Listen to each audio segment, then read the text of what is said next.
Hello बच्चों, कैसे हो? बढ़िया। आप बढ़िया तो मैं भी बढ़िया। तो देखो बच्चों, आज हमें क्या पढ़ाई करनी है। बेटे आज है हमारे पास क्लास 12th का यूनिट नंबर 6 का वीडियो नंबर फर्स्ट। तो बेटे आज हम स्टार्ट कर रहे हैं यूनिट नंबर 6। और यदि आपको इससे पहले यूनिट देखने हैं, समझने हैं और उनके नोट्स बनाने हैं तो बेटे वे आपको मिलेंगे प्लेलिस्ट में, और बेटे नीचे डिस्क्रिप्शन में भी मिलेंगे। और कुछ समय बाद आपको आई बटन में भी लिंक मिल जाएगा, जहां आप पहले 5 यूनिट पढ़ सकते हो और अपने सुंदर से नोट्स बना सकते हो, जो एग्जाम में आपकी बहुत ज्यादा हेल्प करेंगे। तो बेटे आज का हमारा टारगेट है कि आज हम स्टार्ट कर रहे हैं अपना यूनिट नंबर 6। इसमें बेटे सबसे पहले यूनिट का नाम हमें पता होना चाहिए। हमारे यूनिट का नाम है तत्वों के निष्कर्षण के सिद्धांत एवं प्रक्रम, या आप इसे कह सकते हो principles and processes of extraction of elements. उसके बाद हम पढ़ेंगे बेटे, इसमें सबसे पहले पढ़ेंगे भू प्रॉपर्टी में तत्व या एलिमेंट्स इन अर्थ क्रस्ट, यानी हमारी धरती में कौन कौन से तत्व सबसे अधिक मात्रा में उपस्थित हैं। उसके बाद पढ़ेंगे बेटे धातुओं की उपलब्धता या अकरेंस ऑफ मेटल्स, कि धातुएं किस किस रूप में पाई जाती हैं प्रकृति में। उसके बाद बेटे हम पढ़ेंगे खनिज या मिनरल्स का क्या मतलब है। फिर पढ़ेंगे अयस्क या ओर्स का क्या मतलब है। फिर पढ़ेंगे बेटे अप अयस्क या गैंग या आधात्री या मैट्रिक्स का क्या मतलब है। और उसके बाद हम पढ़ेंगे कि धातु कर्म, या धातु कर्म को इंग्लिश में कहते हैं मेटलर्जी, कि धातु कर्म या मेटलर्जी का क्या मतलब है। तो इन सारी बातों को देखते हुए आज की हमारी पढ़ाई चलेगी। ठीक है बेटे, तो चलो बच्चों जल्दी से आज की पढ़ाई शुरू करते हैं।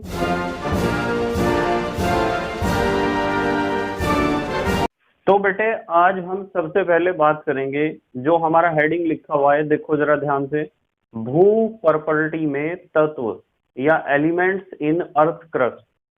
तो सबसे पहले तो आपके दिमाग में क्वेश्चन आता है कि सर भू प्रॉपर्टी का क्या मतलब है, ये भू प्रॉपर्टी क्या है। बेटे भू प्रॉपर्टी का मतलब है कि जो हमारी धरती है, हमारी पृथ्वी है, उसकी जो सबसे ऊपर वाली परत होती है, आपने भूगोल में पढ़ा होगा कि धरती में बहुत सारी लेयर्स होती हैं। ठीक है, पृथ्वी के बहुत सारी लेयर्स होंगी, और पृथ्वी ऊपर से केंद्र की तरफ यदि आप चलोगे सरफेस से, तो बीच में आती है बहुत सारी लेयर्स। तो उन सारी लेयर्स, उन सारी परतों में जो सबसे ऊपर वाली परत होती है उसे कहते हैं भू प्रॉपर्टी। क्या कहते हैं बेटे? उसे कहते हैं भू प्रॉपर्टी। तो हमें पता होना चाहिए कि किसी भी ग्रह, आप किसी भी ग्रह के ऊपर यदि जीवन को खोजने जा रहे हो तो आपको देखना पड़ेगा कि उसके जो भू प्रॉपर्टी है, उस ग्रह की जो सबसे ऊपर वाली लेयर है, उस लेयर में कौन कौन से तत्व प्रचुरता में उपलब्ध हैं, यानी बहुतायत में उपलब्ध हैं। तो इसी तरीके से हमें अपनी पृथ्वी के अंदर यदि हमने देखा तो हमें पता चला कि पृथ्वी की जो ऊपर वाली परत है, जिसे भू प्रॉपर्टी कहते हैं, उसमें तो बहुत सारे तत्व उपस्थित हैं। पर क्या हमें ये सारे तत्व याद रखने पड़ेंगे? नहीं बेटे, बिल्कुल भी नहीं। हमें याद रखने पड़ेंगे कुछ मुख्य तत्व जो अधिक मात्रा में उपलब्ध होते हैं भू प्रॉपर्टी में। ठीक है, तो कौन कौन से तत्व बेटे हमें याद रखने पड़ेंगे वो आप देख लो जरा। सबसे पहले तो आपको ध्यान रखना पड़ेगा कि सबसे ज्यादा मात्रा में धरती में पाया जाता है ऑक्सीजन। और बेटे ऑक्सीजन होता है 49%। कितने परसेंट होता है बेटे? 49%। उसके बाद दूसरे नंबर पे भू प्रॉपर्टी में होता है सिलिकॉन, और सिलिकॉन होता है बेटे 26%। उसके बाद बेटे तीसरे नंबर पे होता है एल्यूमिनियम, और एल्यूमिनियम होता है 8.2%। उसके बाद बेटे एफई, एफई होता है 4.2%। तो ये चार तत्व तो आपको याद रखने ही हैं कि धरती में जो ऊपर वाली परत है उसका यदि कंपोजिशन, उसकी यदि बनावट, उसका यदि संगठन आप चेक करो, तो उस संगठन में यदि आपने 100 ग्राम मिट्टी ले ली है, कितने ग्राम? 100 ग्राम। तो 100 ग्राम मिट्टी में से 49 जो परसेंट होगा वो क्या होगा? ऑक्सीजन होगा। ऑक्सीजन तत्व उपलब्ध होगा वहां। तो जिस ग्रह की भू प्रॉपर्टी में यानी ऊपरी परत में ऑक्सीजन होता है इतनी अधिक मात्रा में, देखो 49%, जीवन केवल वही संभव है या नहीं है, इसकी पहचान आप करोगे कि उसकी भू प्रॉपर्टी में उसकी ऊपरी परत में कौन कौन से तत्व उपस्थित हैं। ठीक है बेटे। अच्छा, ऑक्सीजन की बात यदि मैं करूं कि आपसे पूछ लूं कि मुझे यूं बताओ बेटे, ऑक्सीजन धातु है या अधातु है, तो आप क्या कहोगे? आप कहोगे सर ऑक्सीजन तो अधातु है। क्या है? अधातु। अब क्यों है अधातु ऑक्सीजन? ऑक्सीजन अधातु है, उसके भी कई सारे कारण हैं। उनमें से कुछ बच्चे बताते हैं जी ऑक्सीजन गैसीय अवस्था में पाई जाती है। ऑक्सीजन कौन सी अवस्था में पाई जाती है? गैसीय अवस्था में। और कोई भी धातु गैसीय अवस्था में नहीं पाई जाती है एनटीपी पर, इसलिए ऑक्सीजन धातु तो हो ही नहीं सकती है, ऑक्सीजन तो अधातु होगी। तो कुछ बच्चे तो बताएंगे इस कारण को, और कुछ बच्चे बताएंगे कि सर ऑक्सीजन जो है वो 16वें वर्ग में उपस्थित है आवर्त सारणी के, या फिर यदि पुरानी आवर्त सारणी की बात करूं तो ऑक्सीजन 6ठे वर्ग में उपस्थित है, और जो आपकी दीर्घाकार आवर्त सारणी है उसमें ऑक्सीजन 16वें वर्ग में उपस्थित है। तो इसका मतलब जब ऑक्सीजन 16वें या 6ठे वर्ग में उपस्थित है तो उसकी बाहरी कक्षा में तो बेटे 6 इलेक्ट्रॉन होंगे, और जब उसकी बाहरी कक्षा में 6 इलेक्ट्रॉन होंगे तो ऑक्सीजन 8 करने के लिए अपनी बाहरी कक्षा में इलेक्ट्रॉनों की संख्या 8 करने के लिए क्या करेगा बताओ? आप कहोगे कि सर वो जब उसकी बाहरी कक्षा में 6 इलेक्ट्रॉन हैं तो वो 2 इलेक्ट्रॉन ग्रहण करेगा, 2 इलेक्ट्रॉन लेगा किसी दूसरे तत्व से। और बेटे जब ऑक्सीजन 2 इलेक्ट्रॉनों को ग्रहण कर रहा है तो जो भी तत्व या जो भी परमाणु अपनी बाहरी कक्षा को पूरा करने के लिए दूसरे तत्वों से इलेक्ट्रॉनों को ग्रहण करता है, उस तत्व या उस परमाणु को ही तो अधातु कहते हैं बेटे। अधातु का मतलब वे तत्व जिनकी आदत इलेक्ट्रॉन लेने की हो, जिनकी आदत इलेक्ट्रॉन ग्रहण करने की हो। तो कुछ बच्चे इस आंसर को देंगे, और बेटे दोनों ही आंसर बिल्कुल सही हैं। या तो आप देख लो आवर्त सारणी के हिसाब से, मतलब या तो आप देख लो कि क्या ये तत्व अपनी बाहरी कक्षा को पूरा करने के लिए इलेक्ट्रॉनों को ग्रहण करता है या इलेक्ट्रॉनों को छोड़ता है, या तो इस चीज को देख लो, और या फिर देख लो आप इसकी अवस्था को। तो बेटे ऑक्सीजन क्या है? अधातु है। अब यदि मैं बात करूं कि सिलिकॉन क्या है, Si, बेटे सिलिकॉन होता है उपधातु। उपधातु। अब उपधातु क्यों है ये? यदि आप सिलिकॉन की बात करो तो इसके भी कई तरीके से आप आंसर दे सकते हो कि सिलिकॉन उपधातु क्यों है।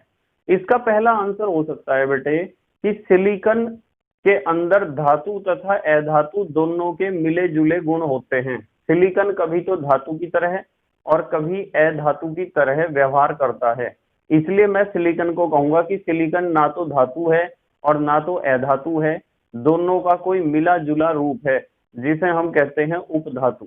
दूसरी बात, दूसरा कारण आप बता सकते हो कि सिलिकॉन है आवर्त सारणी में ग्रुप नंबर 4 में या ग्रुप नंबर 14 में।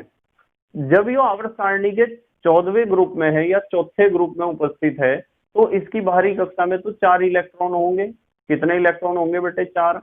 यदि इसकी बाहरी कक्षा में 4 इलेक्ट्रॉन हैं तो ये 8 करने के लिए क्या करेगा?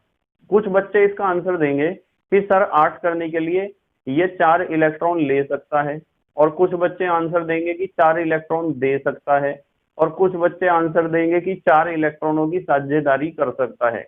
बेटे वास्तविकता ये है कि 4 इलेक्ट्रॉन लेना और देना तो बड़ा मुश्किल काम है, पर 4 इलेक्ट्रॉनों की साझेदारी करना जरा आसान काम है। इसलिए सिलिकॉन 4 इलेक्ट्रॉन की साझेदारी करेगा, और यदि सिलिकॉन के साथ साझेदारी करने वाला जो दूसरा परमाणु है वो दूसरा परमाणु इससे ज्यादा विद्युत धनात्मक होगा तो यह व्यवहार करेगा अधातु की तरह। मतलब इसे सिंपल भाषा में समझो, मान लो सिलिकॉन है और सिलिकॉन बॉन्ड बना रहा है किसी दूसरी तत्व के साथ, और वो दूसरा तत्व है धातु, तो यदि ये धातु के साथ बंध बनाएगा तो ये अधातु की तरह व्यवहार करेगा, और यदि ये अधातु के साथ बंध बनाएगा तो किसकी तरह व्यवहार करेगा? तो ये धातु की तरह व्यवहार करेगा। तो जिसके साथ भी बॉन्ड बनाता है उसे देखना पड़ता है कि क्या इसने धातु के साथ बॉन्ड बनाया है, क्या इसने अधातु के साथ बॉन्ड बनाया है। जिसके साथ भी ये बॉन्ड बनाएगा उसका जस्ट अपोजिट नेचर दिखाएगा। ये खासियत है। इसका मतलब कि जैसा देश और वैसा ही भेष, जैसा देश वैसा भेष। तो जैसा इसकी परिस्थिति होगी वैसा वो नेचर दिखाएगा। इसे हम फिक्स नहीं कर सकते हैं, इस पे ठप्पा नहीं लगा सकते हैं कि ये हमेशा धातु है या फिर हमेशा अधातु है। तो सिलिकॉन में धातु और अधातु दोनों के गुण पाए जाते हैं, कभी धातु का और कभी अधातु का, इसलिए हमने सिलिकॉन को लिखा है उपधातु। अगली बात करें एल्यूमिनियम की। एल्यूमिनियम का आपको सबको पता है कि एल्यूमिनियम के बर्तन हमारे घरों में होते हैं। तो एल्यूमिनियम क्या है बेटे? एल्यूमिनियम धातु है। ठीक है, सबको समझ में आ गया एल्यूमिनियम क्या है? धातु। हमारे घरों में बर्तन होते हैं, पर आपको एक नॉलेज वाली बात बताऊं कि एल्यूमिनियम के बर्तनों का प्रयोग नहीं करना चाहिए, क्योंकि एल्यूमिनियम का जितना ज्यादा आप प्रयोग करोगे, आपकी जो मस्तिष्क की कोशिकाएं हैं, जिसे आप कहते हो जो जहां हमारी मेमोरी होती है या शार्पनेस होती है, बायोलॉजी वाले बच्चों को ज्यादा पता है, उसे कहते हैं प्रमस्तिष्क। ठीक है, तो प्रमस्तिष्क की जो कोशिकाएं हैं वे निष्क्रिय हो जाती हैं एल्यूमिनियम से। आपका दिमाग जितना ज्यादा एल्यूमिनियम आप यूज करोगे अपनी लाइफ में, उतना आपका माइंड जो है वो उसकी शार्पनेस खत्म होती चली जाएगी। ये बहुत गहरी बात है बेटे। क्या आपने कभी सोचा है कि पुराने राजा महाराजा, जो जितने भी पुराने राजा महाराजा थे, वे अपने आप सोने और चांदी के बर्तनों में खाना खाया करते थे, पर जो उनके कैदी होते थे, जो उनकी जेल में बंद होते थे, कारागार में बंद होते थे, उन्हें एल्यूमिनियम के बर्तनों में खाना दिया जाता था। और यही प्रथा शुरू कर दी हमारे देश में फिर अंग्रेजों ने। जब से अंग्रेज आए उन्होंने भी सेम प्रोसेस स्टार्ट कर दिया। तो जो एल्यूमिनियम है वो हमारे स्वास्थ्य के लिए, हमारे दिमाग के लिए बहुत अच्छा मेटल नहीं है, इसलिए आपको एल्यूमिनियम के बर्तनों का कम से कम यूज करना चाहिए। आप उसके अलावा बर्तन यूज कर सकते हो, स्टील का बर्तन यूज कर सकते हो, वो ज्यादा अच्छा है, सस्ता भी है। अब सोने और चांदी के बर्तन तो हम कहाँ से लेके आएंगे? ठीक है, इतनी तो हमारी हैसियत नहीं है कि हम सोने और चांदी के बर्तनों में खाना खाएंगे। तो हम राजा महाराजा तो है नहीं बेटे, पर क्या हम स्टील के बर्तन यूज कर सकते हैं? तो आप कहोगे कि हाँ सर स्टील के तो यूज कर सकते हैं, क्योंकि स्टील को एक खासियत स्टील में ये होती है कि उसमें पाया जाता है आयरन, और आयरन हमारी बॉडी के लिए बहुत अच्छी चीज है एल्यूमिनियम के मुकाबले। ठीक है, तो ध्यान रखना है कि एल्यूमिनियम क्या है बेटे? धातु। और फिर आ गया Fe भी क्या है? धातु। तो ये जो बात हमने पढ़ी है, इस बात को जरा ध्यान से देख लो। इस बात में कुछ बच्चे सोच रहे होंगे कि इसमें सिर्फ एक ही क्वेश्चन हमारे क्लियर हुआ है कि भू प्रॉपर्टी में कौन सा तत्व सबसे अधिक मात्रा में पाया जाता है। बेटे सबसे अधिक मात्रा में ऑक्सीजन पाया जाता है। एक तो ये क्वेश्चन क्लियर हो गया। दूसरा क्वेश्चन, यदि वहां पेपर में क्वेश्चन आ गया कि भू प्रॉपर्टी में सबसे अधिक मात्रा में कौन सी अधातु पाई जाती है, तो जरा देखियो बोर्ड पे कौन सी अधातु है सबसे अधिक मात्रा में। बेटे अधातु सबसे अधिक मात्रा में ऑक्सीजन है। दो क्वेश्चन हो गए। तीसरा क्वेश्चन, यदि पेपर में आ गया कि भू प्रॉपर्टी में सबसे अधिक मात्रा में कौन सी उपधातु पाई जाती है, तो उपधातु कौन सी है? सिलिकॉन उत्तर लिखोगे। और यदि आ गया कि भू प्रॉपर्टी में सबसे अधिक मात्रा में कौन सी धातु पाई जाती है, तो क्या लिखोगे? एल्यूमिनियम। तो यहाँ हमें बेटे 4 या 5 क्वेश्चन क्लियर हुए हैं। ये आपको समझ में आने चाहिए बिल्कुल 100%। ठीक है बेटे, चलो अगले स्टेप पे मूव कर रहे। बेटे बोर्ड पे देखो क्या लिखा है मैंने। बोर्ड पे लिखा है धातुओं की उपलब्धता या अकरेंस ऑफ मेटल्स। अब हमें देखना है कि धातुएं, हमारा टारगेट अब केवल धातु है। देखो यहाँ तो हमने पढ़ा अधातु, फिर उपधातु पढ़ा, फिर धातु पढ़ा, फिर धातु पढ़ा, पर हमारा टारगेट केवल धातु है। इस पाठ में हमें केवल धातुओं के बारे में ही अध्ययन करना है। और क्या अध्ययन करना है, उन सारी बातों के बारे में मैं 1 बाय 1 आपके सामने रखता रहूंगा हर एक बात को। देखो बेटे, हमारा अब टारगेट है कि धातुओं की उपलब्धता या अकरेंस ऑफ मेटल्स के बारे में चलो बात करते हैं। तो धातुएं बेटे प्रकृति में 2 अवस्थाओं में पाई जाती हैं। तो हम लिख सकते हैं धातुएं प्रकृति में, बिल्कुल ध्यान से समझेंगे सब बच्चे, धातुएं प्रकृति में मुख्य रूप से मुख्य रूप से दो अवस्थाओं में पाई जाती हैं। ठीक है बेटे, यदि आप धातुओं को ढूंढने चलोगे तो धातुएं दो अवस्थाओं में आपको मिलेंगी प्रकृति में। प्रकृति का मतलब धरती के अंदर या समुद्र के अंदर या कहीं भी, जहां भी धातु आपको मिलेगी, तो धातुओं की मुख्य रूप से कितनी अवस्थाएं मिलेंगी? दो अवस्थाएं मिलेंगी बेटे। और दो अवस्थाओं में जो पहली अवस्था होगी उसे आप कहोगे मुक्त अवस्था। मैं लिखूंगा मुक्त अवस्था में। तो एक तो अवस्था है मुक्त अवस्था। मुक्त अवस्था में मिल सकती हैं आपको धातुएं। ठीक है, आप इसे इंग्लिश में लिख सकते हो इन फ्री स्टेट। ठीक है, तो मुक्त अवस्था में धातुएं कौन सी मिलती हैं, क्या खासियत है उन धातुओं की जो मुक्त अवस्था में मिलती हैं? मुक्त का मतलब स्वतंत्र। मुक्त का मतलब स्वतंत्र।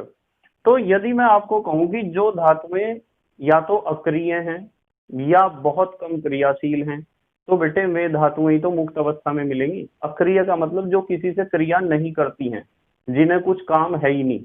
जैसे मैं आपको कहूं कि आपके जो क्लास में पढ़ने वाले बच्चे हैं, वे बच्चे दो तरह के हैं। एक बच्चे तो ऐसे हैं जो हमेशा खाली होते हैं, कुछ नहीं करते हैं, खाली कह दो या वेल्ले कह दो। और एक बच्चे ऐसे हैं जो काम करते रहते हैं। तो खाली या वेल्ला तो वो होगा जो अक्रिय होगा या बहुत कम क्रियाशील होगा, जिसे कुछ भी काम नहीं करना होगा। तो हम क्या लिखेंगे? हम लिखेंगे कि अक्रिय। अक्रिय माने जो किसी से क्रिया नहीं करती, या कम क्रियाशील। अक्रिय या कम क्रियाशील। अक्रिय या कम क्रियाशील धातुएं। अक्रिय या कम क्रियाशील धातुएं प्रकृति में मुक्त अवस्था में, प्रकृति में मुक्त अवस्था में पाई जाती हैं। बताओ ये बात समझ में आई क्या आपके? कि जो धातुएं अक्रिय होती हैं या फिर बहुत कम क्रियाशील होती हैं, वे प्रकृति में बेटे किस अवस्था में पाई जाती हैं? मुक्त अवस्था में पाई जाती हैं। जैसे आप इनके एग्जाम्पल लिख सकते हो, यही लिख रहा मैं एग्जाम्पल। जैसे सिल्वर है, जैसे गोल्ड है, जैसे प्लेटिनम है। ये जो धातुएं हैं ये अधिकतर मुक्त अवस्था में पाई जाती हैं। अब मैं इस बात को सिद्ध कर सकता हूं कि क्यों पाई जाती हैं ये मुक्त अवस्था में। ये मुक्त अवस्था में इसलिए पाई जाती हैं क्योंकि बेटे चांदी, सोना और प्लेटिनम ऐसी धातुएं हैं कि ये हवा और पानी के साथ क्रिया नहीं करती हैं। यदि चांदी, सोना और प्लेटिनम हवा और पानी के साथ क्रिया करा करती तो बेटे ये तो जो है पानी में घुल जाया करती और हवा में घुल जाया करती। तो मैं 10 ग्राम चांदी, सोना या प्लेटिनम खरीद के लाता और वो एक साल बाद चेक करता, वो तो 5 ग्राम ही बचा। 5 ग्राम प्लेटिनम ने या सोने ने हवा पानी से रिएक्शन कर ली। पर ऐसा तो होता ही नहीं है, ऐसा नहीं होता है। इसलिए ही तो मैं कह रहा कि ये धातुएं किस अवस्था में पाई जाती हैं? मुक्त अवस्था में। यदि ये क्रियाशील होती तो किसी ना किसी से क्रिया कर रखी होती इन्होंने, और जब किसी दूसरे पदार्थ या तत्व से इसने क्रिया कर रखी होती तो फिर ये मुक्त अवस्था में थोड़ा ही होती बेटे धातु, फिर तो ये होती संयुक्त अवस्था में, और जिसे आप कह सकते थे यौगिक। फिर तो किसी यौगिक के रूप में होती। जैसे मैं सोडियम को ढूंढने चला, Na को, तो क्या मुझे Na मुक्त अवस्था में मिल जाएगा? बेटे Na मुक्त अवस्था में बिल्कुल भी नहीं मिलेगा, क्योंकि Na मीन्स सोडियम बहुत क्रियाशील धातु है, वो मुक्त अवस्था में मिल ही नहीं सकता है।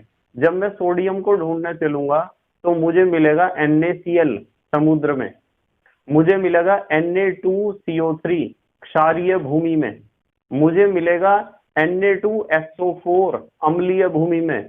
सोडियम कभी भी अकेला मुक्त अवस्था में नहीं मिलेगा, क्योंकि सोडियम एक बहुत ज्यादा क्रियाशील धातु है। ठीक है बेटे, तो हमें समझ में आया कि मुक्त अवस्था में तो वे धातुएं मिलती हैं जो या तो अक्रिय होती हैं या फिर बहुत कम क्रियाशील होती हैं। और दूसरी अवस्था है बेटे संयुक्त अवस्था।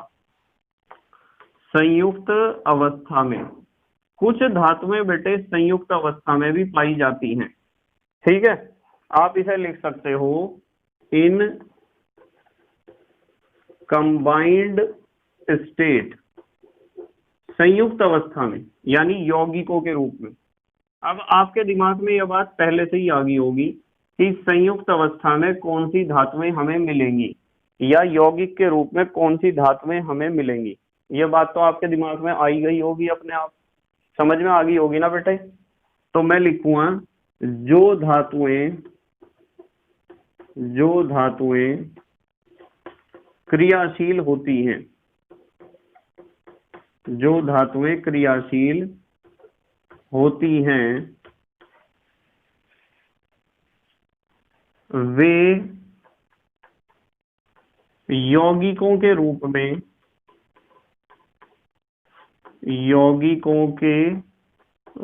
में या आप इसी को ही कह सकते हो संयुक्त अवस्था में प्रकृति में पाई जाती हैं। ठीक है बेटे, ये संयुक्त अवस्था में पाई जाएंगी जो क्रियाशील होंगी। इनके एग्जाम्पल जैसे आप लिख सकते हो, जैसे मैं यहाँ एग्जाम्पल लिख रहा, ध्यान से देखो, जैसे Na, सोडियम तो बहुत ज्यादा क्रियाशील धातु है, तो ये तो संयुक्त अवस्था में मिलेगी। जैसे मैग्नीशियम, ये सब अधिक क्रियाशील धातुएं हैं। जैसे कैल्शियम, जैसे Fe, जैसे Cu। हालांकि Fe और Cu ज्यादा क्रियाशील नहीं है, पर फिर भी ये क्रियाशील तो है ही। तो ये धातुएं क्या हैं बेटे, क्रियाशील हैं, और क्रियाशील है तो ये मिलेंगी किस अवस्था में, संयुक्त अवस्था में। चलो एक बहुत अच्छी बात बताऊं आपको, ये नोट हेडिंग मैंने लिख दिया, ध्यान से देखियो। आपको यह बात समझ में आ गई कि जो धातुएं अक्रिय हैं यानी कम क्रियाशील हैं वे तो मिलेगी मुक्त अवस्था में। ठीक है, जैसे ये सिल्वर, गोल्ड और प्लेटिनम। और जो धातुएं क्रियाशील हैं वे मिलेगी संयुक्त अवस्था में, माने यौगिकों के रूप में। जैसे ये एग्जाम्पल लिखे आपने NaMgCa FeCu ZnAl। ठीक है, पर कुछ धातुएं ऐसी भी तो होती हैं जो ना तो अक्रिय हैं और ना तो बहुत ज्यादा क्रियाशील हैं, मध्यम रूप से क्रियाशील हैं। कैसी हैं बेटे, मध्यम रूप से क्रियाशील हैं। तो उन धातुओं के अंदर क्या खासियत होगी। ठीक है, तो मैं लिखूंगा, ध्यान से समझिए, नोट हेडिंग में क्या लिख रहा, मैं लिख रहा बेटे मध्यम रूप से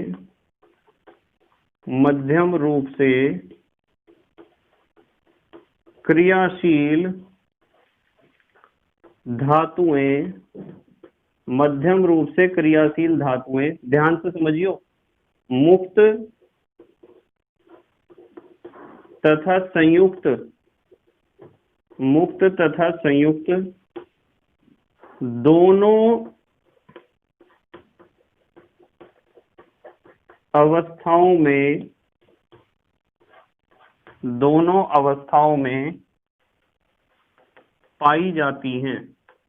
ये बहुत खास बात है बेटे, इसे ध्यान से समझना पड़ेगा आपको कि कुछ धातुएं, देखो यहाँ तो लिखा हमने अक्रिय या कम क्रियाशील, यहाँ लिखा क्रियाशील, यहाँ बिल्कुल भी नहीं लिखा है कि बहुत अधिक क्रियाशील।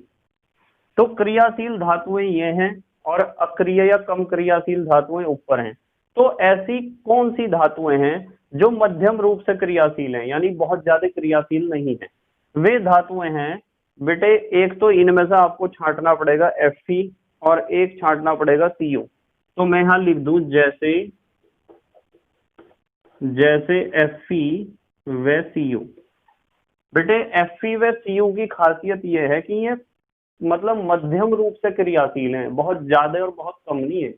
और मध्यम रूप से क्रियाशील हैं, इसका मतलब कहीं कहीं इनकी खान ऐसी मिलेगी जहां ये मुक्त अवस्था में पाई जाती हैं, और कहीं कहीं इनकी खान ऐसी मिलेगी जहां ये संयुक्त अवस्था में पाई जाती हैं यानी यौगिक के रूप में पाई जाती हैं। तो ये चीज आपको ध्यान रखनी है। जल्दी से स्क्रीनशॉट लो बेटे, फिर अगली बात करेंगे हम। स्क्रीनशॉट लो, ले लिया बेटे स्क्रीनशॉट। ठीक है बेटे, अब हम बात करेंगे खनिज की। खनिज कह दो या आप कह सकते हो मिनरल। तो खनिज का क्या मतलब है? खनिज का मतलब यदि हम धातु के परिप्रेक्ष्य में देखें, ठीक, धातु से संबंधित खनिज यानी धातु के खनिज का क्या मतलब है, तो बड़ा सिंपल सा मतलब है, ध्यान से समझेंगे। मान लो एक धातु है और उस धातु को आप ढूंढने चले इस पृथ्वी पे कहीं भी, चाहे तो समुद्र में ढूंढने चले, चाहे तो आप धरती के अंदर खान खोद के वहां ढूंढने चले, तो धातु जिस यौगिक के रूप में प्रकृति में आपको मिलेगी ना, उस यौगिक को हम कहते हैं खनिज। क्या कहते हैं बेटे? खनिज। तो धातु जिस रूप में भी आपको कहीं भी मिलेगी, उस रूप को या उस यौगिक को आप खनिज कहोगे। यदि मैं सोडियम को ढूंढने चलूंगा, तो बेटे सोडियम मुझे पता है कि मुक्त अवस्था में नहीं मिलेगा। तो सोडियम को जब मैं समुद्र में ढूंढने चला, तो मुझे समुद्र में मिला सोडियम NaCl के रूप में। तो इसका मतलब मैं कहूंगा कि NaCl सोडियम धातु का एक खनिज है। ठीक है। फिर मैं सोडियम को ढूंढने चला किसी क्षारीय भूमि में, यानी बेसिक अर्थ में, जहां भूमि या मिट्टी या सॉयल कैसी हो? क्षारीय हो। तो जब मैं वहां खान खोद दूंगा, और खान खोद के मुझे सोडियम ढूंढने के लिए मैंने वहां खान खोद दी, तो खान में मुझे सोडियम मिलेगा Na2CO3 के रूप में। किस रूप में बेटे? सोडियम कार्बोनेट के रूप में। तो मैं कहूंगा Na2CO3 सोडियम का एक खनिज है, क्योंकि मुझे क्षारीय भूमि में Na2CO3 के रूप में सोडियम मिला है, या Na2CO3 यौगिक के रूप में सोडियम मिला है।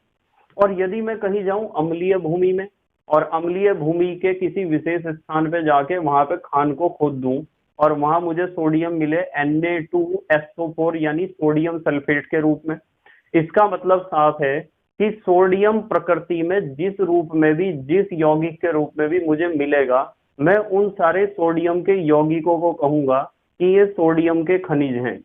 इसी तरीके से किसी भी धातु के कई तरह के खनिज हो सकते हैं। तो खनिज का मतलब क्या निकला? क्या निष्कर्ष निकला? निष्कर्ष यह निकला बेटे कि कोई धातु प्रकृति में, ध्यान से समझियो बेटे, कोई धातु प्रकृति में जिस यौगिक के रूप में, कोई धातु प्रकृति में जिस यौगिक के रूप में पाई जाती है, समझ रहे ना ध्यान से, पाई जाती है, उस यौगिक को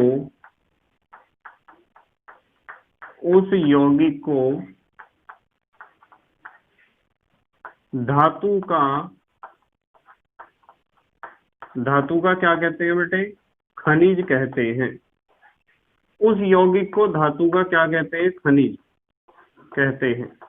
ये है खनिज की परिभाषा, कि कोई भी धातु प्रकृति में जिस यौगिक के रूप में पाई जाती है। इसका एक एग्जाम्पल लिख लो आप, जिससे ज्यादा अच्छा समझ में आ जाए। जैसे सोडियम के मुख्य खनिज, सोडियम के मुख्य खनिज यहां लिख रहा, समुद्र में जाओगे तो सोडियम मिलेगा NaCl यौगिक के रूप में। तो NaCl सोडियम का क्या है? एक खनिज है। यदि आप जाओगे क्षारीय भूमि में, तो मिलेगा सोडियम आपको Na2CO3 के रूप में। तो Na2CO3 एक यौगिक ही तो है बेटे। तो यहाँ Na2CO3 भी सोडियम का क्या है? एक खनिज। और यदि जाओगे आप अम्लीय भूमि में, तो आपको सोडियम मिलेगा सोडियम सल्फेट के रूप में। ठीक है। तो हमने लिखा सोडियम के मुख्य खनिज ये हैं, आदि हैं या आदि होते हैं, ऐसे लिख लो। ठीक है बेटे। तो हमें पता चला कि खनिज का क्या मतलब है। मतलब आपको एक बात समझनी है कि यदि आप एक धातु को लेकर चल रहे हो, तो एक धातु के बहुत सारे खनिज हो सकते हैं। अलग अलग स्थानों पे धातु अलग अलग यौगिकों के रूप में पाई जाती है। ऐसा नहीं है कि हर जगह सोडियम NaCl के रूप में ही उपलब्ध होगा। ऐसा नहीं है कि हर जगह सोडियम Na2CO3 के रूप में ही उपलब्ध होगा। और ऐसा नहीं है कि हर जगह सोडियम Na2SO4 के रूप में उपलब्ध होगा। तो हर एक जगह पे धातु के अलग अलग प्रकार के खनिज यानी धातु अलग अलग प्रकार के यौगिकों के रूप में पाई जाती है। और ऐसा भी नहीं है कि यदि NaCl हमारे भारत के हिंद महासागर में है तो वो प्रशांत महासागर में नहीं होगा। ऐसा हो सकता है कि एक ही खनिज बहुत सारी जगहों पर उपलब्ध हो, ऐसा भी हो सकता है। इसमें कोई कंफ्यूजन आपको नहीं होना चाहिए। तो हमें पता चल गया बेटे कि खनिज का क्या मतलब है या मिनरल का क्या मतलब है। ठीक है, चलो अगले स्टेप पे मूव कर रहे। अब हमें समझना है बेटे अयस्क, यहां लिख रहा मैं हेडिंग, हमें समझना है अयस्क। और अयस्क को इंग्लिश में क्या कहते हैं? ओर, ORES, ओर्स लिख दिया मैंने। इंपॉर्टेंट है, थोड़ा ध्यान से समझना है आपको। देखो बिल्कुल ध्यान से समझेंगे, बिल्कुल ध्यान से। अयस्क का क्या मतलब है? तैयार है ना सब? तो देखो मैं समझा रहा बेटे क्या मतलब है अयस्क का। मैं पहले आपको एक तरीके से एक एग्जाम्पल को लेकर एक्सप्लेन करूंगा अयस्क का क्या मतलब है। मान लो हम सारे जो हैं पढ़ लिखने के बाद बन गए हैं इंजीनियर। क्या बने हम? इंजीनियर। और मान लो हम केमिकल इंजीनियर बन गए और हमारी एक बड़ी टीम है, उस टीम में लगभग 20 से 30 इंजीनियर्स हैं और हमें आदेश मिलता है केंद्र सरकार से, केंद्र सरकार के हेड ऑफिस से हमें हमेशा ऑर्डर मिलता है।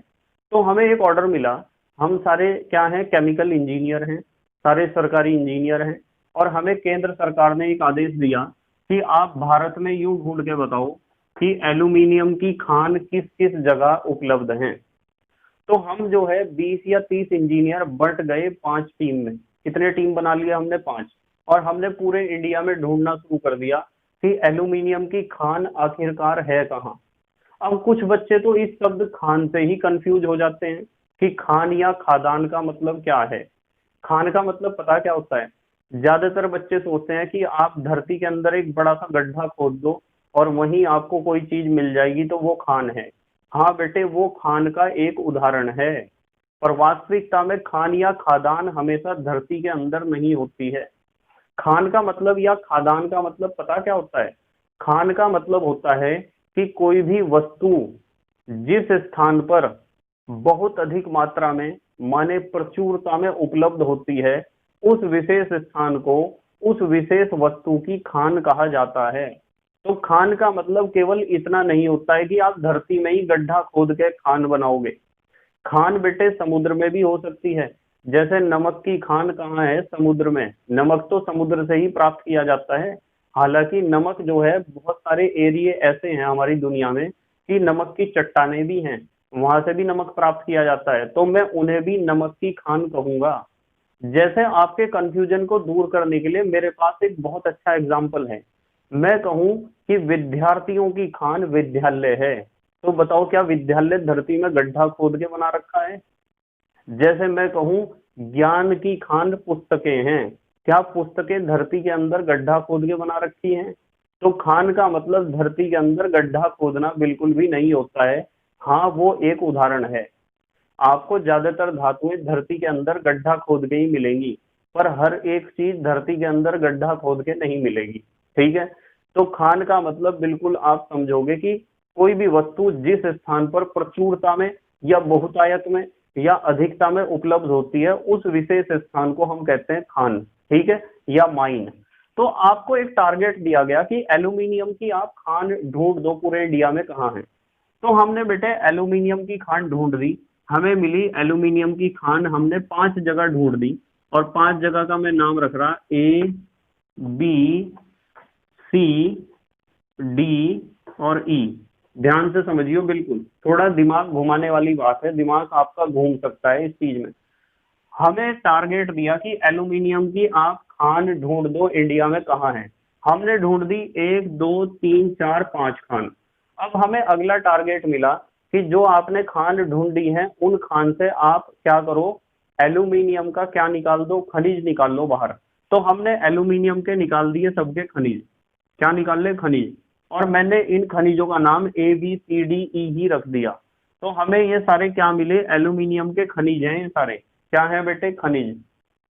हमने रिपोर्ट कर दिया अपने हेड ऑफिस को कि हमने एल्यूमिनियम की 5 खान ढूंढ ली हैं और उन 5 खान में से जो एल्यूमिनियम का खनिज हमें मिले हैं उनके नाम भी हमने ABCDE, क्या पता है एल्यूमिनियम ऑक्साइड हो, क्या पता है यहाँ बॉक्साइड हो, क्या पता है यहाँ कोरंडम हो, क्या पता है यहाँ डायस्पोर हो, अलग अलग तरह के खनिज हैं पर है सबके अंदर एल्यूमिनियम ही।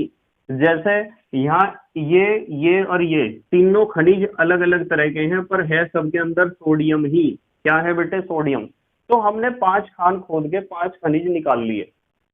फिर गवर्नमेंट ने कहा, हमें आदेश दिया कि अब आप इन 5 खनिजों से शुद्ध एल्यूमिनियम प्राप्त करो, 1-1 किलो शुद्ध एल्यूमिनियम, यानी सैंपल के रूप में, ठीक है, बानगी के रूप में, एक नमूने के रूप में। तो आपने क्या करा, इससे भी आपने 1 किलोग्राम एल्यूमिनियम प्राप्त करा और इस वाले खनिज से भी आपने 1 किलोग्राम एल्यूमिनियम प्राप्त करा, इस वाले खनिज से भी आपने 1 किलोग्राम एल्यूमिनियम प्राप्त करा और इस वाले खनिज से भी आपने 1 किलोग्राम एल्यूमिनियम प्राप्त करा, इस वाले खनिज से भी आपने 1 किलोग्राम एल्यूमिनियम प्राप्त करा। तो हमें सबसे पहला आदेश था कि एल्यूमिनियम की खान ढूंढो। हमने कहा कि एल्यूमिनियम की हमने 5 खान ढूंढ दी। फिर हमारे पास आदेश आया कि इनमें से खनिज निकाल लो। हमने हर एक खान में से खनिज निकाल लिया। उन खनिज के नाम हमने ABCDE रख दिए, ठीक है। फिर हमारे पे आदेश आया कि हर एक खनिज से 1-1 किलोग्राम एल्यूमिनियम बनाओ। हमने हर एक खनिज से 1-1 किलोग्राम एल्यूमिनियम बना दिया। फिर हमारे पास अगला आदेश जो आया वो थोड़ा समझने का है।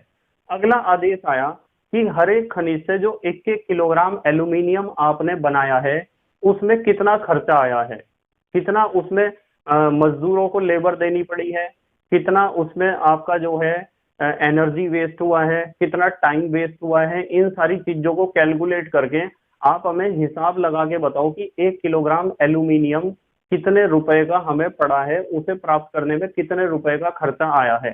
तो हमने इस काम को भी टारगेट बना के शुरू करा। हमने लिखा यहाँ खर्चा आया है 500 रुपए का, यहाँ खर्चा आया है 560 रुपए का, यहाँ खर्चा आया है 300 रुपए का, यहाँ खर्चा आया है 200 रुपए का और यहाँ खर्चा आया है 1000 रुपए का, ठीक है। थोड़ा ध्यान से समझिए, मिस फील्डिंग किसी बच्चे को बिल्कुल भी नहीं करनी है, मिस फील्डिंग नहीं करनी, नहीं तो बेटे रट्टा ही मारोगे बस सारी उम्र। यदि आपको समझना है विज्ञान को तो बेटे विज्ञान को विज्ञान की तरह से समझना बहुत जरूरी है। मैंने आपको बताया कि हमारे पे टारगेट किसका था, हमारे पास टारगेट था एल्यूमिनियम का। हमें सबसे पहला काम दिया गया था कि एल्यूमिनियम की खान ढूंढ दो। हमने एल्यूमिनियम की कितनी खान ढूंढी? 5। फिर उन्होंने कहा कि आप इन 5 खान में से खनिज निकाल दो। हमने खनिज निकाल दिए, नाम रख दिए ABCDE। फिर उन्होंने कहा इन 5 खनिज से 1-1 किलोग्राम एल्यूमिनियम बनाओ सैंपल के रूप में। तो हमने 1-1 किलोग्राम एल्यूमिनियम बना दिया। फिर उन्होंने कहा कि इस एल्यूमिनियम 1 किलोग्राम एल्यूमिनियम को बनाने में कितना कॉस्ट लगा, कितना खर्चा आया, इसका एस्टीमेट बना के दो। हमने सारा हिसाब किताब लगा के मजदूरी लगाई, लेबर लगाई, हमने समय लगाया, हमने एनर्जी का कंजप्शन लगाया, सारी चीज को कैलकुलेट करके हमने 1 किलोग्राम एल्यूमिनियम की वैल्यू लिख दी 500 रुपए किलो, 560 रुपए किलो, 300 रुपए किलो, 200 रुपए किलो और 1000 रुपए किलो, ठीक है। अब गवर्नमेंट पता क्या देखेगी? गवर्नमेंट देखेगी कि मार्केट में एल्यूमिनियम कितने रुपए किलो बिक रहा है। पॉइंट टू बी नोटेड, बहुत ध्यान से समझिए इस बात को। अब ना तो मैं कोई बर्तन की दुकान करता हूं जो मैं आपको बता दूं, हम एक अंदाजा लगा रहे हैं। मान लो मार्केट में एल्यूमिनियम बिक रहा है 300 रुपए किलो, ऐसा मान लो आप, ठीक है, क्योंकि मुझे भी एल्यूमिनियम के रेट की कोई नॉलेज नहीं है। एल्यूमिनियम के बर्तन मैं बहुत कम खरीदता हूं और आपको भी मैंने बताया है कि कम खरीदने चाहिए और बेटे बहुत कम एल्यूमिनियम के बर्तन यूज करने चाहिए।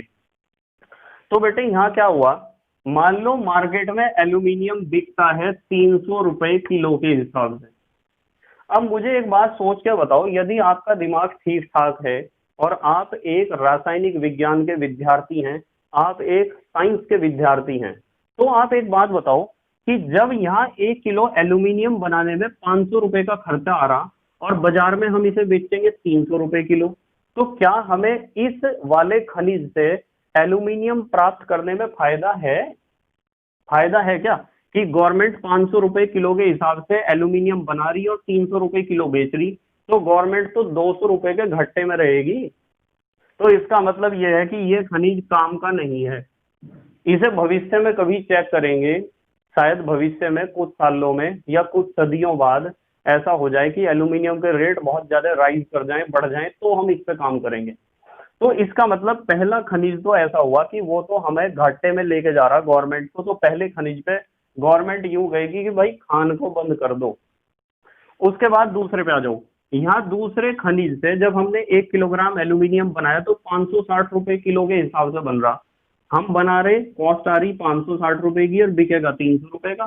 तो इसका मतलब ये वाला खनिज भी काम का नहीं है। और इसे देखियो, इस खनिज सी से जब 1 किलोग्राम एल्यूमिनियम बनाया तो 300 रुपए का पड़ा। 300 रुपए गवर्नमेंट का आया कॉस्ट और बिकेगा भी 300 रुपए का। तो यहाँ थोड़ा कंफ्यूजन क्रिएट हो जाएगा गवर्नमेंट को कि यार क्या करें, क्या नो प्रॉफिट नो लॉस पे हम सेल करें। यदि देश में आ रही हो इमरजेंसी और एल्यूमिनियम के बिना लोगों की जिंदगी ना चल रही हो, तो पक्का गवर्नमेंट इससे कुछ डिसीजन ले सकती है। पर एल्यूमिनियम के बिना लोगों की जिंदगी चल सकती है, वो कोई खाने की चीज, रहने की चीज या फिर पहनने की चीज नहीं है। मतलब वो रोटी, कपड़ा और मकान से संबंधित नहीं है। इसलिए गवर्नमेंट इस पे ज्यादा ध्यान नहीं देगी। यदि जरूरत पड़ी तो दे सकती है in the case of emergency. अब आ जाओ आप तीसरे पे, चौथे पे आ जाओ। चौथा खनिज डी से जब हमने 1 किलोग्राम एल्यूमिनियम बनाया तो हमारा कॉस्ट आया 200 रुपए किलो। और मार्केट में हमें किस रेट पे बेचना है? 300 रुपए किलो पे बेचना है। मार्केट में 300 रुपए किलो पे बेचना है। तो बताओ 100 रुपीज का प्रॉफिट नहीं आ रहा है क्या गवर्नमेंट को? तो गवर्नमेंट कहेगी कि यार मजा आ गया हमारा, तो इससे गवर्नमेंट कहेगी स्टार लगा दो भाई, ये वाला खनिज हमारे लिए काम का है बहुत। और फिर इस खनिज पे गए तो इससे 1 किलोग्राम एल्यूमिनियम बनाने में 1000 रुपए का खर्चा आ रहा। यहाँ तो गवर्नमेंट का दिवालिया निकल जाएगा कि 1000 रुपए किलो बना के और 300 रुपए किलो बेच रही। तो इस पे भी गवर्नमेंट कोई काम नहीं करेगी। तो अब आप बताओ कि क्या आपके दिमाग में एक बात घुसी है कि किसी भी धातु के बहुत सारे खनिज हो सकते हैं। देखो कितने खनिज हैं, पर उन खनिजों में से हमें उस खनिज को छांटना पड़ता है जिस खनिज से शुद्ध धातु को प्राप्त करना भौतिक रूप से और आर्थिक रूप से सरल हो।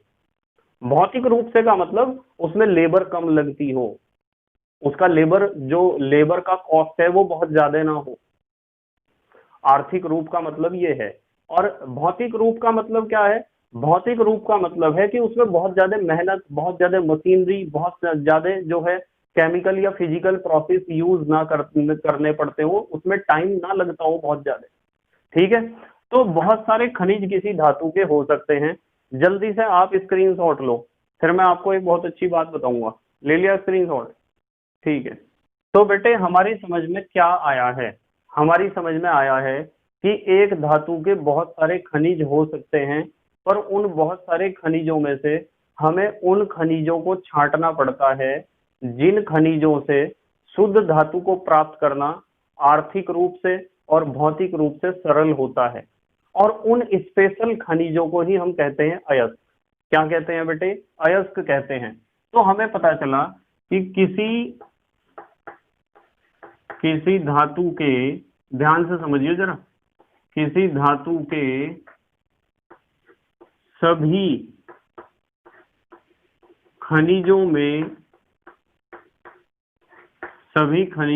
से वे खनिज, किसी धातु के सभी खनिजों में से वे खनिज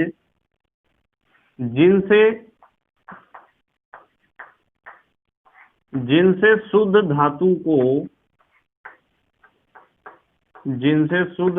को प्राप्त करना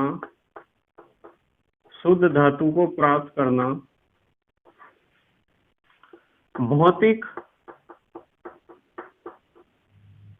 व आर्थिक रूप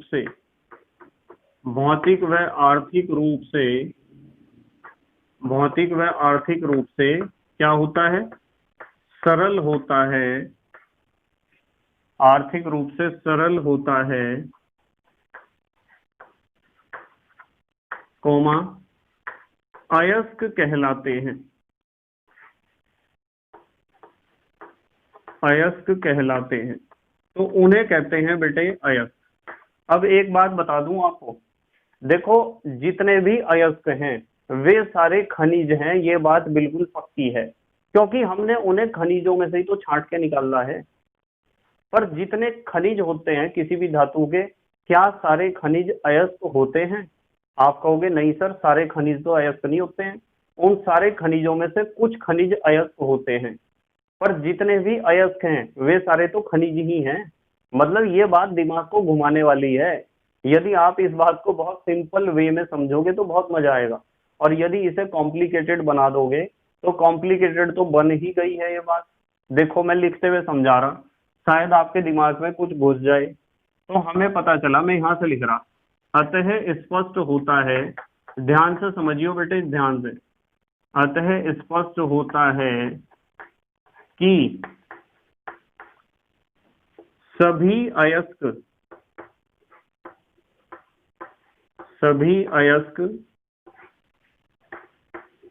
खनिज होते हैं। सभी अयस्क क्या होते हैं? खनिज होते हैं। भाई जितने भी अयस्क आपने छांट के निकाल ले बाहर, क्या वे अयस्क खनिज नहीं है? उन खनिजों में से ही तो अयस्क को छांट के निकाला आपने बाहर।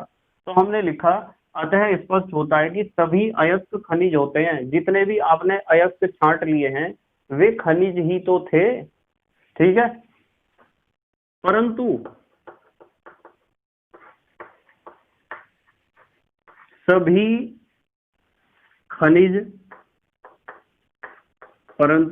खनिज कौमा अयस्क नहीं होते हैं। सभी खनिज अयस्क नहीं होते हैं। देख लो ये बात दिमाग में घुस रही क्या आपके?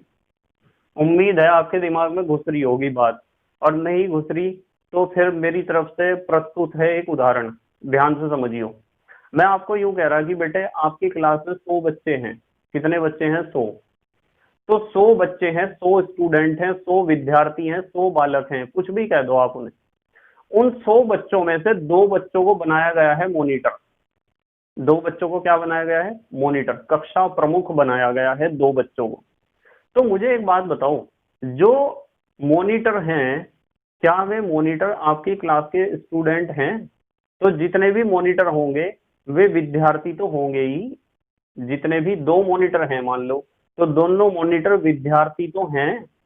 ये बात तो पक्की है कि पूरे स्कूल में या आपकी पूरी क्लास में जितने भी मॉनिटर होंगे वे सब विद्यार्थी होंगे। किसी भी टीचर को या किसी भी प्रिंसिपल को या किसी भी पियोन को मॉनिटर नहीं बनाया जाएगा, ठीक है। तो जितने भी मॉनिटर हैं वे सब स्टूडेंट होंगे, विद्यार्थी होंगे, ये बात पक्की है। पर क्या सारे विद्यार्थी मॉनिटर होंगे? बेटे आपकी क्लास के सारे विद्यार्थी मॉनिटर नहीं होते हैं, पर आपकी क्लास के सारे मॉनिटर विद्यार्थी होते हैं। देखो जरा ध्यान से, ये लिखा हुआ है, अतः स्पष्ट होता है कि सभी अयस्क खनिज होते हैं, क्योंकि अयस्कों को खनिजों में से छांट के निकालना है। परंतु सभी खनिज अयस्क नहीं होते हैं। सारे के सारे खनिजों को आप अयस्क नहीं कह सकते हो, नहीं तो फिर केमिकल इंजीनियर की जरूरत ही क्यों पड़ेगी। हमारे जैसे मेहनती बच्चों की, जो इस समय पढ़ रहे हैं और लगातार पढ़ेंगे जब तक वे सफल नहीं होते, तो ऐसे मेहनती बच्चों की जरूरत कहाँ पड़ने वाली? फिर इस केमिस्ट्री का कहाँ औचित्य रह जाएगा? ये विज्ञान जो है कहाँ धरा रह जाएगा? ये विज्ञान, ये केमिस्ट्री, फिजिक्स, मैथमेटिक्स, बायोलॉजी बहुत टेक्निकल सब्जेक्ट है बेटे, इन्हें समझना बहुत जरूरी है। और जो बच्चा इन्हें समझने लग जाएगा ना, उसकी जिंदगी में जो मजा आएगा, जो उसका लाइफ बनेगा, वो उसे ही पता होगा। और एक सामान्य आदमी को, मीन्स अरे गहरे नत्थु खैरे को विज्ञान के मजे का पता ही नहीं हो सकता है कि विज्ञान वास्तविकता में कितने मजेदार सब्जेक्ट है। उसे तो ऐसा लगता है जैसे बंदर को क्या पता अदरक का स्वाद, ठीक है। तो देखो जरा, हमें पता चल गया कि अयस्क का क्या मतलब है, ठीक है बेटे। अब मैं आपको कुछ बढ़िया बढ़िया से अयस्क बताऊंगा, ध्यान से समझेंगे सब। देखो बेटे, मैंने लिखा है कुछ प्रमुख अयस्क, ध्यान से देखेंगे। हमारे कोर्स में जो 4 धातुएं हैं उनके अयस्क आपको याद रखने हैं, जो जो मैंने लिखवाए हैं। देखो सबसे पहले तो धातु आती है एल्यूमिनियम। एल्यूमिनियम का एक अयस्क होता है बॉक्साइट, और बॉक्साइट का फार्मूला है Al2O3 × 2H2O। एल्यूमिनियम का दूसरा अयस्क है केओलिनाइट। और इसका फार्मूला है Al2O3 into 2SiO2 into 2H2O। एक इसका अयस्क है क्रायोलाइट, और क्रायोलाइट का फार्मूला है Na3AlF6। तो आपको ध्यान रखना है कि एक लाइन में तो आपके एल्यूमिनियम के अयस्क लिखे होने चाहिए। जैसे इधर एल्यूमिनियम लिख दिया, एल्यूमिनियम का पहला अयस्क, दूसरा अयस्क, तीसरा अयस्क, इस तरह लिखना है। मेरे पास जो है बोर्ड पे जगह की कमी है, इसलिए मैंने दूसरे फॉर्मेट में लिखा है। आपको ऐसे फॉर्मेट में नहीं लिखना है। इधर तो आप लिखोगे एल्यूमिनियम, फिर पहले अयस्क का नाम और सूत्र, दूसरे अयस्क का नाम और सूत्र, तीसरे अयस्क का नाम और सूत्र, ऐसे बनाइए अपने कॉपी में नोट। फिर दूसरे नंबर पे हम बात करते हैं आयरन की, Fe की। Fe का एक अयस्क है हेमेटाइट, और हेमेटाइट का फार्मूला है Fe2O3। एक है मैग्नेटाइट, फार्मूला है Fe3O4। एक है सिडेराइट, फार्मूला है FeCO3। एक है आयरन पाइराइट, फार्मूला है FeS2। तीसरी धातु हमारे कोर्स में है कॉपर। कॉपर का एक अयस्क है कॉपर पाइराइट, CuScS2 इसका फार्मूला है। मेलाकाइट, मेलाकाइट का फार्मूला है CuOH का whole twice into CuCO3। Cuprite Cu2O, copper glance Cu2S। चौथी धातु हमारे कोर्स में है जिंक। जिंक का पहला अयस्क आपको याद रखना है जिंक ब्लेंड, और ZnS इसका सूत्र है। कैलामाइन सूत्र है ZnCO3। जिंकाइट सूत्र है ZnO। तो इस तरीके से बेटे ये जो हमारे धातु कोर्स में है, इनके अयस्क आपको और उनके सूत्र याद रखने हैं। जल्दी से स्क्रीनशॉट लो, फिर मैं बहुत अच्छी बात बताऊंगा आपको। स्क्रीनशॉट लो बेटे, ले लिया स्क्रीनशॉट? ठीक है बेटे, अब हम बात करेंगे अप अयस्क या गैंग या आधात्री या मैट्रिक्स की। तो आपको पता होना चाहिए गैंग या आधात्री या मैट्रिक्स या अप अयस्क किसी भी नाम से पेपर में क्वेश्चन आ सकता है। इसका क्या मतलब है आपको पता होना चाहिए। इसका मतलब पता क्या है बेटे? इसका मतलब है कि आप किसी भी धातु का अयस्क जो प्राप्त करोगे, उस अयस्क में कुछ अशुद्धियां होंगी। जैसे मान लो धरती में खान खोद के आपने किसी धातु के खनिज निकाल ले बहुत सारे, और उन खनिजों में से आप क्या छांटोगे बताओ? उन खनिजों में से छांटोगे सबसे अच्छा खनिज, जिससे शुद्ध धातु को प्राप्त करना भौतिक और आर्थिक रूप से सरल हो, और उस छांटे गए खनिज को आप क्या कहोगे? अयस्क। तो अयस्क में एक प्रॉब्लम होती है। अयस्क में प्रॉब्लम क्या होती है कि अयस्क में होती हैं कुछ अशुद्धियां, जैसे मिट्टी, कंकड़, पत्थर, रेत। तो ये जो मिट्टी, कंकड़, पत्थर, रेत की अशुद्धियां होती है ना, इन अशुद्धियों को ही हम कहते हैं अप अयस्क या गैंग या आधात्री या मैट्रिक। ठीक है बेटे? तो मैं क्या लिख सकता हूं? मैं लिख सकता हूं किसी धातु के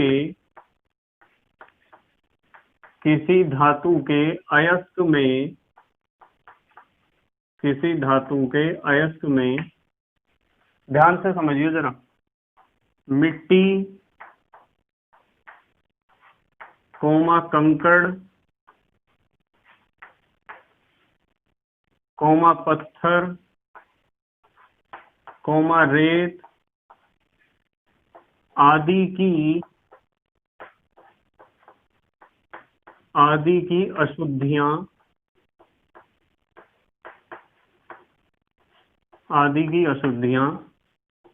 पाई जाती हैं। इन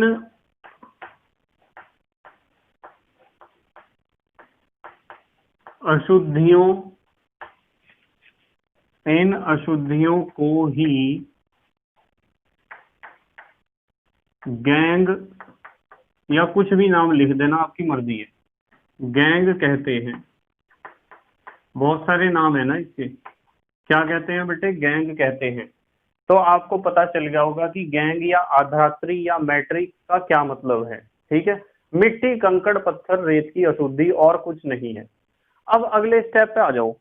अब हमें समझना है बेटे धातु कर्म। मैं लिख रहा यहां, हमें समझना है धातु कर्म, कि धातु कर्म का क्या मतलब है। धातु कर्म को आप इंग्लिश में कह सकते हो METALLURGY, मेटलर्जी। ठीक है? कुछ लोग इसे धातुओं का निष्कर्षण भी कहते हैं, धातुओं का निष्कर्षण या एक्सट्रैक्शन ऑफ मेटल्स। ठीक है बेटे, एक्सट्रैक्शन ऑफ मेटल्स या धातुओं का निष्कर्षण, पर हम ज्यादातर शब्द प्रयोग करेंगे धातु कर्म या मेटलर्जी। तो धातु कर्म का मतलब पता क्या है? बहुत इंपॉर्टेंट पॉइंट है। धातु कर्म का मतलब है कि आपके पास कोई भी धातु का अयस्क है और उस अयस्क से आपको प्राप्त करनी है शुद्ध धातु। क्या प्राप्त करनी है बेटे? शुद्ध धातु। तो किसी भी धातु के अयस्क से शुद्ध धातु को प्राप्त करने की जो संपूर्ण क्रिया होती है ना, उस संपूर्ण क्रिया को हम धातु कर्म कहते हैं। ऐसा बिल्कुल भी नहीं होता है कि आपके पास धातु का अयस्क है और आपने उस अयस्क को एक मशीन में डाल के एक बटन दबा दिया और बटन दबाते ही आपकी जो धातु का अयस्क है वो धातु में बदल जाएगा। बहुत सिंपल प्रोसेस नहीं है बेटे। किसी भी अयस्क से शुद्ध धातु को प्राप्त करना कोई बच्चों का खेल नहीं है, वो जरा बड़ों का खेल है, और बड़ों में भी बहुत समझदार आदमियों का खेल है वो। ठीक है, जैसे समझदार आप हो। ठीक है, देखो तो हमने लिखा है धातु कर्म। मैं लिखूंगा किसी धातु के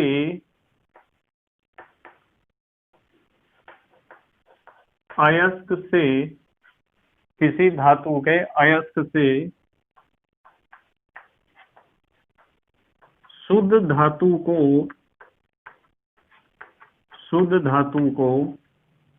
प्राप्त करने की, शुद्ध धातु को प्राप्त करने की संपूर्ण क्रिया, प्राप्त करने की संपूर्ण क्रिया धातु कर्म कहलाती है। इसे कहते हैं बेटे धातु कर्म, कि आपके पास अयस्क है और आपको उस अयस्क से प्राप्त करनी है शुद्ध धातु। क्या प्राप्त करनी है बेटे? शुद्ध धातु। तो शुद्ध धातु को प्राप्त करने के लिए बहुत सारे स्टेप लेने पड़ेंगे, बहुत सारे पद लेने पड़ेंगे, बहुत सारे चरण लेने पड़ेंगे। और वे स्टेप क्या क्या हैं उन्हें तो समझना है हमें। इस चैप्टर में हम अयस्क से शुद्ध धातु को प्राप्त करके ही रहेंगे। यदि भविष्य में आप केमिकल इंजीनियर बन गए और केमिकल इंजीनियर में भी माइनिंग इंजीनियर बन गए तो आपको बहुत काम आएगा। बहुत सारे बच्चे क्या करते हैं कि फिजिक्स, केमिस्ट्री, मैथ, बायोलॉजी को 11th 12th में ढंग से नहीं पढ़ते हैं और फिर वे चले जाते हैं किसी कंपनी में, मल्टीनेशनल कंपनी में या किसी गवर्नमेंट सेक्टर में, और वहां उन्हें जरूरत पड़ती है। फिर वे सोचते हैं कि यार काश हम पढ़ लेते ढंग से तो आज ये समस्या हमारे सामने नहीं आती। क्योंकि यही सारी चीजें हैं जो हमारे भविष्य में काम आती हैं। 11th और 12th ही बेस है, यही आधार है। हर जगह जहां भी टेक्निकल वर्क आप करोगे इन्हीं चीजों की आपको जरूरत पड़ने वाली है भविष्य में। यदि आपके अंदर इतनी हिम्मत है कि आप एक टेक्निकल वर्क वाले काम में सेलेक्ट हो पाओ। ठीक है बेटे, तो हम बात करते हैं कि धातु कर्म का मतलब हो गया कि किसी भी धातु के अयस्क से शुद्ध धातु को प्राप्त करने की जो संपूर्ण क्रिया है, जो होल प्रोसेस है, उस पूरे प्रोसेस को, उस पूरे मेथड को हम क्या कहते हैं? धातु कर्म। और धातु कर्म जब पूरा प्रक्रिया है तो मैं लिख सकता हूं यहां एक बात, इसके मुख्य, ध्यान से समझिए जरा, इसके मुख्य पद कह दो या पद नहीं कहते तो आप चरण कह दो या स्टेप कह दो। निम्न लिखित होते हैं। कौन कौन से स्टेप आपको फॉलो करने पड़ेंगे? किसमें बेटे? धातु कर्म में। तो इसमें जो सबसे पहला स्टेप है, सबसे पहले हमें क्या करना होता है? सबसे पहले हमें करना होता है अयस्क का सांद्रण। अयस्क का सांद्रण सबसे पहले करना होता है। ठीक है, अयस्क का क्या करना होता है? सांद्रण। बेटे सांद्रण को कुछ लोग प्रसाधन भी कहते हैं। प्रसाधन, क्या कहते हैं? प्रसाधन। और कुछ लोग इसे सज्जीकरण भी कहते हैं। सज्जीकरण। वैसे सामान्य रूप से इसका नाम है कंसंट्रेशन। क्या नाम है बेटे? कंसंट्रेशन। तो क्या पता आपके टीचर आपको किस तरीके से पढ़ाएं, क्या पता मैं अयस्क का सांद्रण कह दें आपको, अयस्क का प्रसाधन, अयस्क का संजीकरण, ठीक है, या कंसंट्रेशन ऑफ ओर। पहला स्टेप तो ये लेना पड़ेगा। इसके बहुत सारे मेथड्स हैं, सांद्रण करने की बहुत सारी विधियां हैं। हर एक चीज को निचोड़ के आपके सामने रख दूंगा मैं, बिल्कुल एकदम। आपके अंदर आपके गुर्दे, आपका दिल, आपका दिमाग ढंग से काम करना चाहिए बेटे। मेरी तरफ से कभी भी कोई कमी नहीं आएगी। कमी जो आएगी आपकी तरफ से ही आ जाएगी। ये मेरे और आपके बीच का चैलेंज है। देखो चलो, नंबर 2, दूसरा स्टेप क्या फॉलो करेंगे? दूसरा स्टेप हम फॉलो करेंगे बेटे, सांद्रित अयस्क का, सांद्रित अयस्क का ऑक्साइड में परिवर्तन लिख लो। चलो ऑक्सीकरण नहीं लिखते, सांद्रित अयस्क का ऑक्साइड में परिवर्तन। तो दूसरा स्टेप हमें फॉलो करना पड़ता है कि जो सांद्रित अयस्क जिसका आपने सांद्रण कर लिया है उसे बदलना होता है बेटे, किसमें? ऑक्साइड में बदलना होता है। और इसमें आप मुख्य रूप से 2 पदों का प्रयोग करते हो। एक तो निस्तापन का, मतलब ऑक्सीडेशन यदि आपको करना है तो निस्तापन का आप प्रयोग करते हो।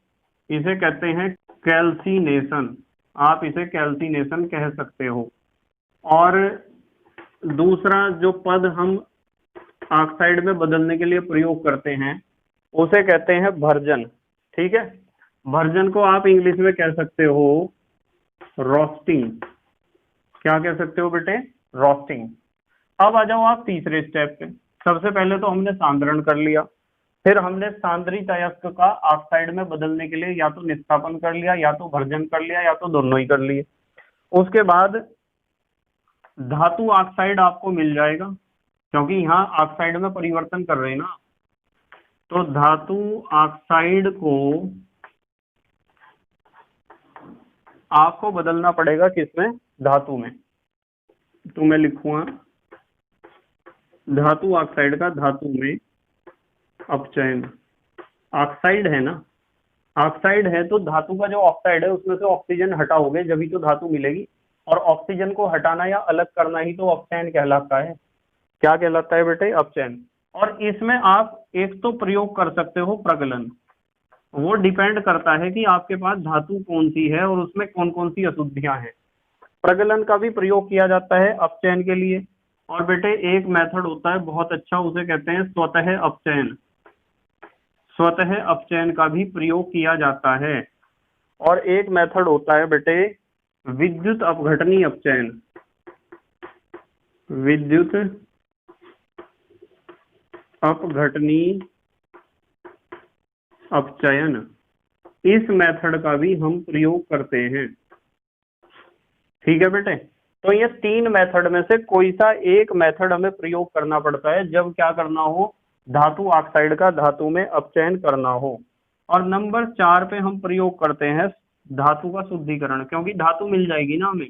हमने लिखा धातु में अपचयन, धातु मिल गई, तो हमें अब करना पड़ता है धातु का शुद्धिकरण। क्या करना पड़ता है बेटे? धातु का शुद्धिकरण।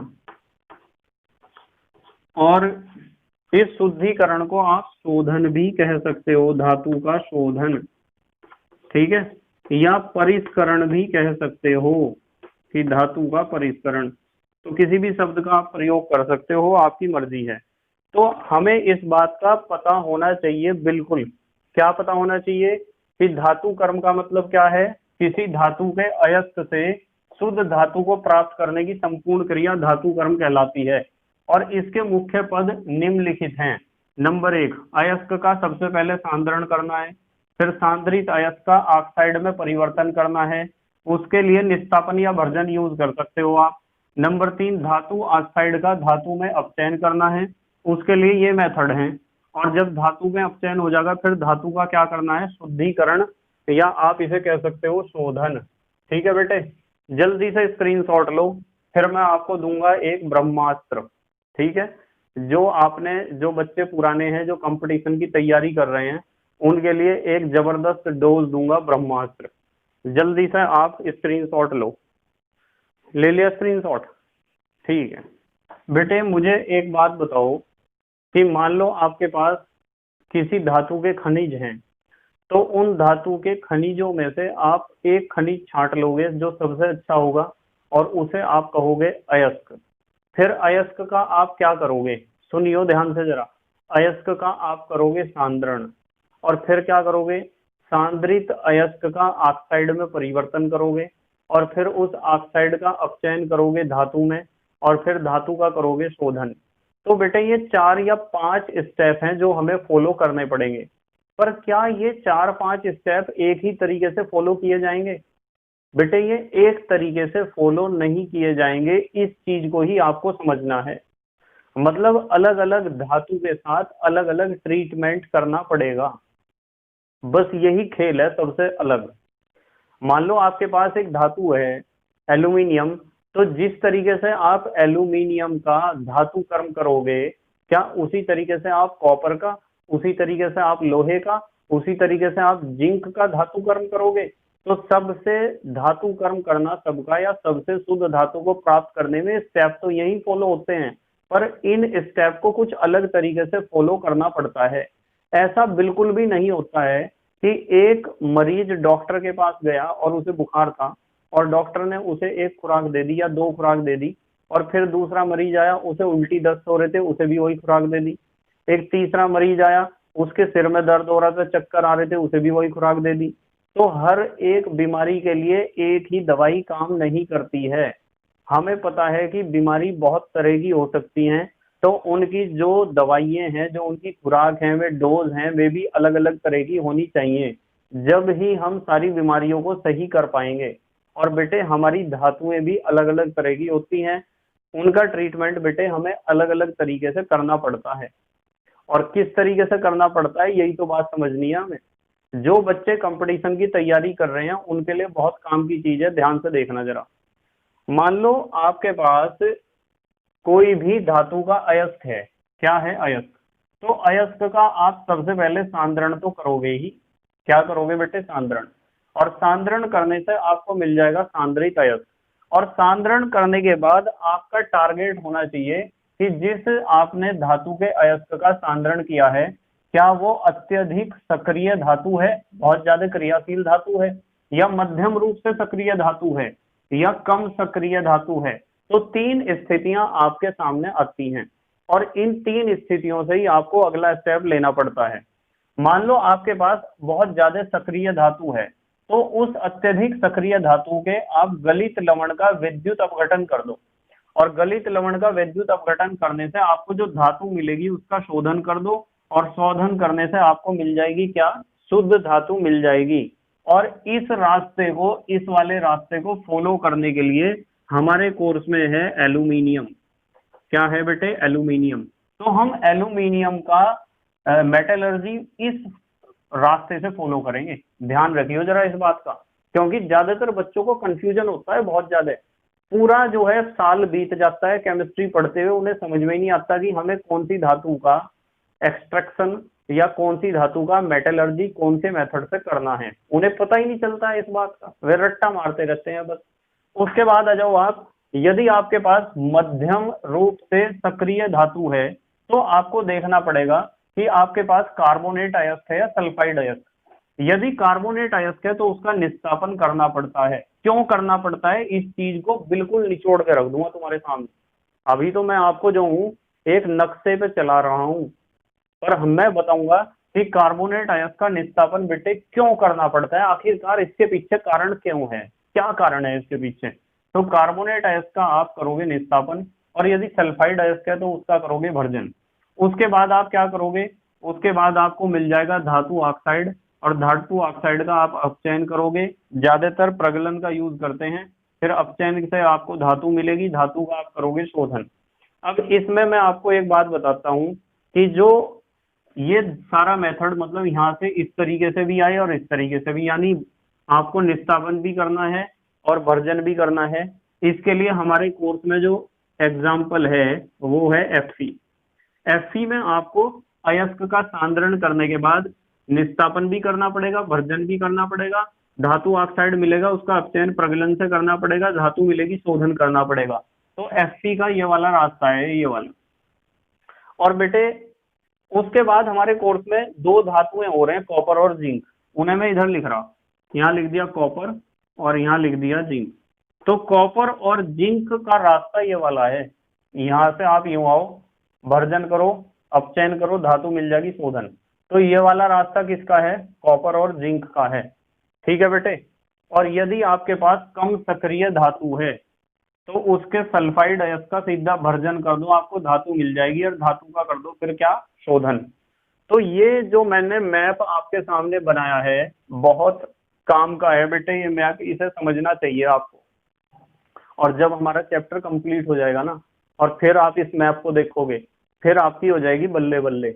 आप कहोगे कि आपने कितने पहले सर हमें यह बात बता दी थी और आज इसका मतलब हमें समझ में आया है। वैसे मैंने आपको काफी मतलब इस चीज का समझा दिया है कि किस तरीके से ये मैप काम करेगा। ठीक है बेटे, तो जल्दी से स्क्रीनशॉट लो। हमारे देश के प्यारे प्यारे बच्चे जल्दी से प्यारा स्क्रीनशॉट लेंगे। ले लिया बेटे स्क्रीनशॉट? ठीक है। तो बच्चों मुझे उम्मीद है कि आज के टॉपिक्स आपके समझ में आए होंगे कि हमने क्या क्या बातें आज सीखी हैं। बेटे मैं बार बार आपसे कहता हूं कि आपको प्लेलिस्ट के अनुसार ही अपनी पढ़ाई करनी चाहिए और नोट्स बनाते रहना चाहिए, क्योंकि वे नोट्स आपके खाली 12वीं में नहीं, कंपटीशन में भी काम आएंगे, बीएससी में भी काम आएंगे, बीटेक में भी काम आएंगे, एमबीबीएस में भी काम आएंगे और एमएससी तक काम आएंगे बेटे, हमेशा काम आएंगे। ऐसा भी हो सकता है कि आप बड़े होके टीचर बन जाओ और केमिस्ट्री का ही बन जाओ, तो इसलिए वहां भी तो काम आएंगे। तो इसलिए अपने नोट्स आपको बनाते रहना चाहिए। ठीक है बेटे, तो thank you very much for watching this video. Okay, bye.